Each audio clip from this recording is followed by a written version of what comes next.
আপনি বলেন তো কি অবস্থা, বাড়ি কেমন ছিল? এই বাড়ি খুব সুন্দর ছিল। কোনো সমস্যা হয়েছে না, যাই এদের তো খেলাধুলা করতে পারে। আচ্ছা, কোনো সময় বসেনি। অবাস কাটার পর কতক্ষণ ব্যথা ছিল? আমরা পহলে যে অবাস কেটে গেলে ব্যথা হবে, আমরা কিছু তো কেউ বুঝতে পারিনি কখন অবাস কাটলে আর কখনে যে অবাস কাটে কিছু বুঝতে পারিনি আমরা। মানে আমার বাড়িতে সবাই কাছে কি বাবা তোরা তো কতদিন একটু সময় তো কান মেলে অবাস কেটে গেলে কতদিন তা তো কিছু বুঝতে আপনার কিছুই বুঝতে পারিনি।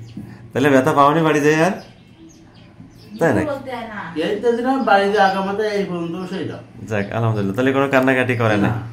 আচ্ছা, মূলত এরা এরকম কেন হয় জানেন?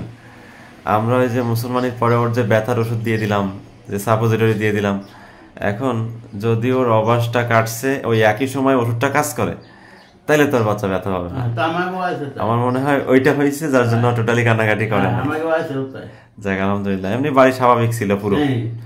যাক ঠিক আছে আলহামদুলিল্লাহ। আমরা গত বুধবারে সিয়ামের মুসলমানি সম্পন্ন করেছিলাম ডিভাইস কসমেটিক্স পদ্ধতিতে।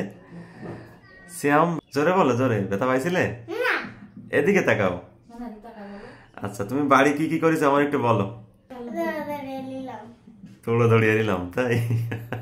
আর কি করছো বাবা? আচ্ছা, গোসল করেছো সেটা বলো।